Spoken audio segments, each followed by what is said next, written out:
Hello guys, तो कैसे हैं आप लोग। करता हूँ आपका हमारे यूट्यूब चैनल में।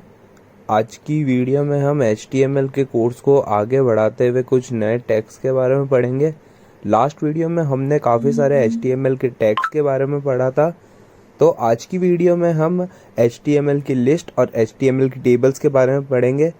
अगर आपने अभी तक हमारे चैनल को सब्सक्राइब नहीं किया तो गाइस जल्दी से जाके आप हमारे चैनल को सब्सक्राइब कर दीजिए, क्योंकि हम ऐसे ही HTML और दूसरी प्रोग्रामिंग और वेब डेवलपमेंट से रिलेटेड वीडियो आपके लिए प्रोवाइड कराते रहते हैं।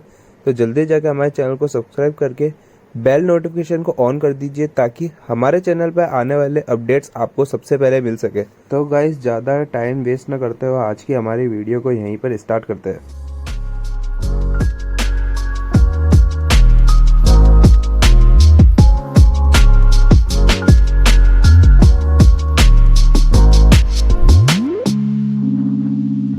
तो गाइस आज की वीडियो में सबसे पहले हम जिस टॉपिक के बारे में बात करने वाले हैं उस टॉपिक का नाम है लिस्ट इन HTML।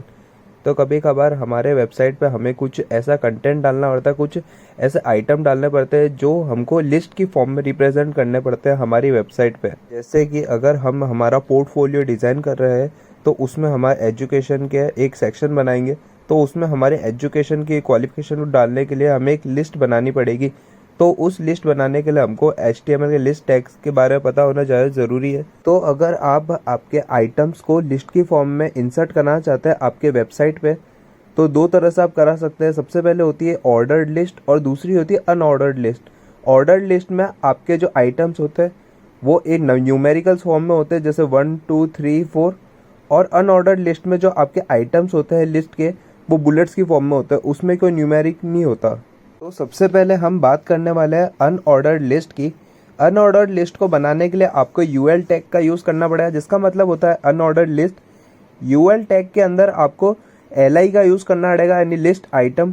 तो UL का मतलब होता है एक कंटेनर यानी एक लिस्ट, और उस LI का मतलब होता है उस लिस्ट के क्या कंटेंट है, क्या कंटेंट यानी कौन कौन सी चीज़ आप उस लिस्ट में इंसर्ट करना चाहते हो। जैसे यहाँ पे एक एग्जाम्पल है जिसमें एक अनऑर्डर्ड लिस्ट है और उसमें लिस्ट आइटम में आप देख सकते हैं एप्पल, मैंगो, ग्रेप्स, पाइनएप्पल और ऑरेंज। ये 5 टाइप के आपको लिस्ट आइटम यहाँ पे दिख रहे होंगे। तो गाइस सबसे पहले हम यहाँ पे हमारे VS कोड में आ चुके हैं। VS कोड में आने के बाद सबसे पहले मैं यहाँ पे एक नई फाइल बना देता हूँ list.html नाम से। list.html नाम से फाइल बनाने के बाद सिंपली मैं यहाँ पे जो HTML का स्टार्टर टेम्पलेट होता है वो यहाँ पे लिख दूंगा, और यहाँ पे सिंपली टाइटल में मैं यहाँ पे लिस्ट इन HTML लिख दूंगा। उसके बाद गाइस यहाँ पे मैं एक कमेंट डाल देता हूँ लिस्ट इन HTML, ताकि जब ये सोर्स कोड प्रोवाइड कर रहा हूँ तब आपको पता पड़ जाए कि कौन सा टैग किस लिए यूज़ हुआ है। तो यहाँ पे लिस्ट इन HTML लिखने के बाद सिंपली अब मैं सबसे पहले यहाँ पे एक अनऑर्डर्ड लिस्ट बनाने वाला हूँ। अनऑर्डर्ड लिस्ट बनाने के लिए आपको सिंपली यहाँ पे UL लिख के LI लिख देना है। LI में आप कुछ भी लिख सकते हो, जैसे यहाँ पे मैं मैंगो, और दूसरे आइटम में मैं यहाँ पे लिख रहा हूँ वाटरमेलन। तीसरे लिस्ट आइटम में मैं यहाँ पे लिख रहा हूँ ग्रेप्स। चौथे लिस्ट आइटम में मैं यहाँ पे लिख रहा हूँ पाइनएप्पल। और जैसे ही गाइस मैं यहाँ पे इस फाइल को सेव करके इस हमारी फाइल को ओपन विथ लाइव सर्वर करूँगा, तो आप देख सकते हैं यहाँ पे हमारी ऑर्डर लिस्ट रेडी हो चुकी है। तो गाइस अब मैं आपको बताने वाला हूँ कि आप लिस्ट के अंदर भी लिस्ट कैसे बना सकते हैं। तो गाइस जहाँ पे आपने लिस्ट आइटम बनाया उसके बाद वापस आप एक अनऑर्डर्ड लिस्ट बना के, और लिस्ट आइटम में आप जो आपका जो लिस्ट आइटम है उसके और भी ज़्यादा एट्रीब्यूट लिख सकते हैं। जैसे मैं मैंगो लिख रहा हूँ, मैंगो का कलर होता है रेड, लिख दिया, और यहाँ पे मैंने सीज़न लिख दिया समर। वाटरमेलन में मैंने वैसे के वैसे यहाँ पे कलर लिखा ग्रीन, और यहाँ पे मैं सीज़न लिखूँगा समर। तो आप देख सकते हैं जैसे ही मैं इस फाइल को सेव करके ओपन विथ लाइव सर्वर करूंगा, तो आप देख सकते हैं कि अनऑर्डर लिस्ट में एक और अनऑर्डर लिस्ट आपके सामने शो हो रही होगी। तो गाइस अब नेक्स्ट मैं बात करूंगा ऑर्डर लिस्ट के बारे में। ऑर्डर लिस्ट जैसा मैंने आपको बताया था, ऑर्डर लिस्ट में जो आपके जो लिस्ट के आइटम होते हैं वो नंबर्स की फॉर्म में होते हैं। जैसे कि यहाँ पे एग्जाम्पल में एक ऑर्डर लिस्ट है OL, उसमें लिस्ट आइटम है एप्पल, मैंगो, ग्रेप्स, पाइनएप्पल और ऑरेंज। जैसा आप देख सकते हैं इसका आउटपुट आ रहा है 1 2 3 4 5 न्यूमेरिकल की फॉर्मेट में। तो गाइज यहाँ पे हम हमारे VS कोड में आ चुके हैं। VS कोड में आने के बाद मैं आपको बताऊंगा यहाँ पे अब ऑर्डर लिस्ट कैसे बनानी है आपको। ऑर्डर लिस्ट बनाने से पहले मैं सिंपली यहाँ पे ऑर्डर लिस्ट का एक कमेंट डाल देता हूँ। ऑर्डर लिस्ट का कमेंट डालने के बाद सिंपली ऑर्डर लिस्ट बनाने के लिए आपको OL लिखना है। OL लिखने के बाद जैसे आप टैप करेंगे तो आपका सामने आपका ऑर्डर लिस्ट का कंटेनर तैयार हो जाएगा। ऑर्डर लिस्ट का कंटेनर तैयार होने के बाद सिंपली आप लिस्ट आइटम इंसर्ट करते जाए। लिस्ट आइटम में मैं सबसे पहले लिस्ट आइटम डाल रहा हूँ समर, दूसरा मैं यहाँ पे लिस्ट आइटम डाल रहा हूँ विंटर, और तीसरा मैं यहाँ पे लिस्ट आइटम डाल रहा हूँ रेनी। तो यहाँ पे मैं 3 सीजन्स के नाम लिख दिए हैं और लिस्ट आइटम में ऑर्डर लिस्ट बना दिए। तो जैसे ही मैं यहाँ पे ऑर्डर लिस्ट को सेव करूँगा तो आप देख सकते हैं कि आपके सामने आपकी ऑर्डर लिस्ट न्यूमेरिकल की फॉर्मेट में यहाँ पे आपके सामने शो हो गई है आपकी वेबसाइट में। तो इस तरह से आप HTML डॉक्यूमेंट में ऑर्डर लिस्ट और अनऑर्डर लिस्ट बना सकते हैं।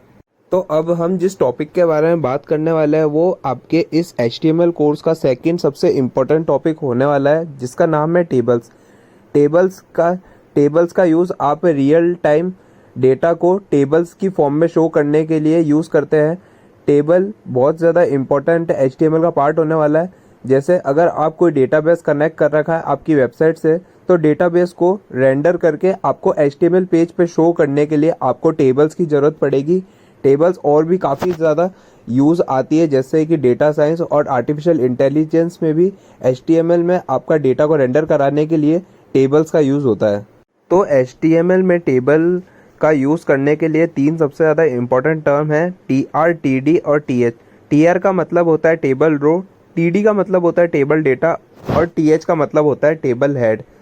तो इसका यूज़ हम आगे हमारे VS कोड में यूज़ करके टेबल बनाने वाले हैं।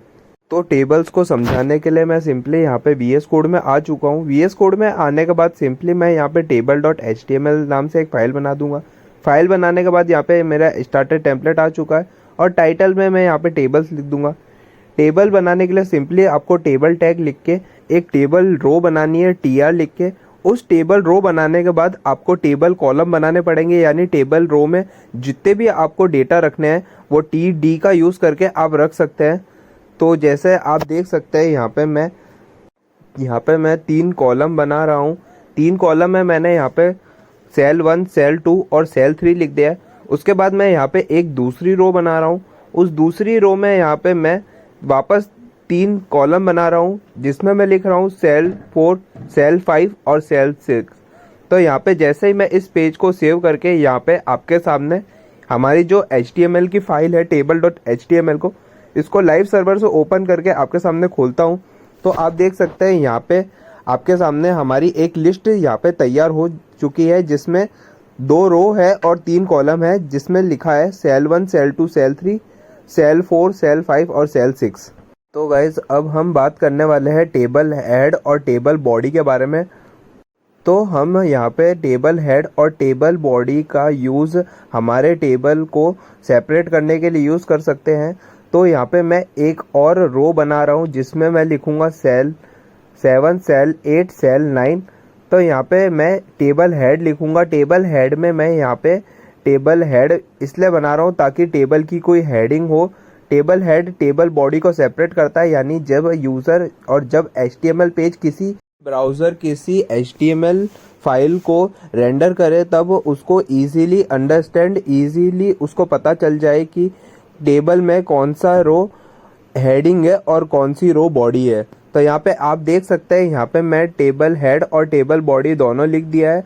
तो यहाँ पे जैसे ही मैं इस पेज पे इंस्पेक्ट करके आपको इस टेबल के बारे में बताऊँ, तो जैसे ही मैं यहाँ पे टेबल को हेड में लेके जा रहा हूँ, तो आप देख सकते हैं टेबल हेड पे आपके सामने फर्स्ट रो ही सिलेक्ट हो रही है और टेबल बॉडी में दोनों रो सिलेक्ट हो रही है। तो अब मैं जिस टेबल की प्रॉपर्टी के बारे में बात करने वाला हूँ, वो प्रॉपर्टी आपके काफ़ी ज़्यादा यूज़ में आने वाली है।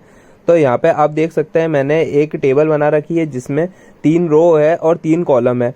तो यहाँ पे मैं टेबल हेड में से पूरी रो को डिलीट कर दूंगा और यहाँ पे एक नई हेडिंग बनाऊंगा, जिसका नाम लिखूंगा मैं टेबल डेटा।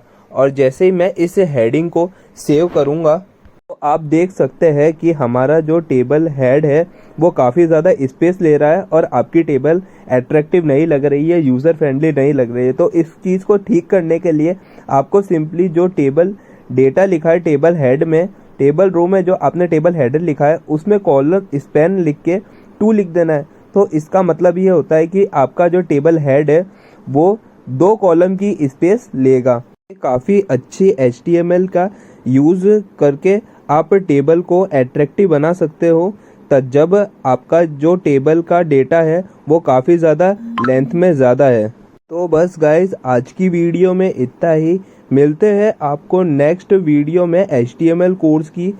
तो अगर अभी तक आपने हमारे चैनल को सब्सक्राइब नहीं किया है तो जल्दी से जाके चैनल को सब्सक्राइब करके बेल नोटिफिकेशन को ऑन कर दीजिए ताकि HTML की प्लेलिस्ट से रिलेटेड जो भी अपडेट है वो सबसे पहले आप तक पहुंच सके। और आप हमारे चैनल पर जाके दूसरी भी प्लेलिस्ट चेकआउट कर सकते हैं। हम काफ़ी सारे वेब डेवलपमेंट और दूसरे आपके प्रोजेक्ट और आपके कंप्यूटर साइंस और टेक्नोलॉजी से रिलेटेड प्लेलिस्ट आपको प्रोवाइड कराते रहते हैं। ये प्लेलिस्ट आपके दोस्तों के साथ भी शेयर कर दीजिए ताकि वो भी HTML मास्टर बन सके। तो गाइस मिलते हैं आपको नेक्स्ट वीडियो में। तब तक के लिए keep learning and keep exploring.